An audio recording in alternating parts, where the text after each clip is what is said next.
அனைவருக்கும் வணக்கம். மகர ராசிக்காரர்களுக்கு வாழ்க்கை என்னும் ஓடத்தில் தத்தளித்துக் கொண்டிருக்கக்கூடிய மகர ராசிக்காரர்களுக்கு அடுத்த 7 நாட்கள் கிரகநிலைகளின் அமைப்பை ஆராய்ந்து பார்க்கும் போது இவை நடந்தே தீரும் என்று சொல்லக்கூடிய வகையில் எந்தெந்த நிகழ்வுகள் மகர ராசிக்காரர்களுக்கு அமைந்துள்ளன என்று ஆராய்ந்து பார்க்கும் போது மகர ராசிக்காரர்களை பொறுத்த வரைக்கும் இந்த தருணத்தில் மிகவும் சாதகமான அமைப்பை ஏற்படுத்தக்கூடிய கிரகமாக முழு சுப கிரகமான குரு வலுவாக பஞ்சமஸ்தானம் என்று சொல்லக்கூடிய 5ல் சஞ்சரிக்கிறாருங்க.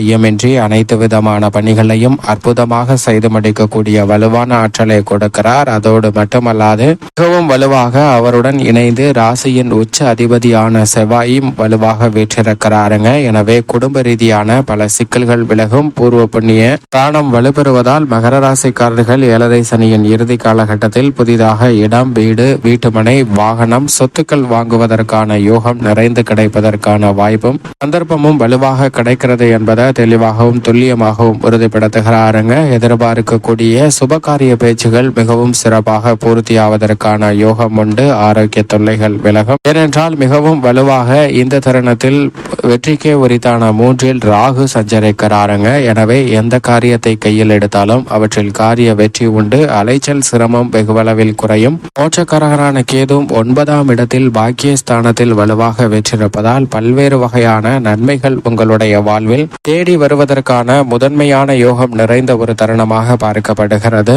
மனதில் தோன்றக்கூடிய எதிர்மறையான சிந்தனை, கற்பனையான பயம், எதிர்காலத்தை பற்றிய அச்சம் போன்றவை நீங்கி தெளிவும் முன்னேற்ற வாய்ப்பும் இந்த தருணத்தில் நிறைந்து பெறுவதற்கான யோகம் வலுவாக உண்டு. சப்தமஸ்தானத்தில் வலுவாக புதன் வீற்றிருக்கிறார். அவருடன் இணைந்து கிருஷ்ண கிரகமுமான சூரியன் வீற்றிருக்கிறாருங்க. இந்த கிரகநிலைகளால் பெரிய அளவிற்கு சிரமம் எதுவும் இல்லை. அதோடு மட்டுமல்லாது மிகவும் வலுவாக சந்திரன் இந்த தருணத்தில் வளர்பிறை சந்திரனாக மாறுகிறார். எதிர்பார்க்கக்கூடிய காரியங்களில் காரிய வெற்றி நிறைந்து கிடைக்கும். ஆனால் சந்திரன் அஷ்டமத்தில் வீற்றிருக்கும் போது மட்டும் சற்று கூடுதல் கவனம் தேவை.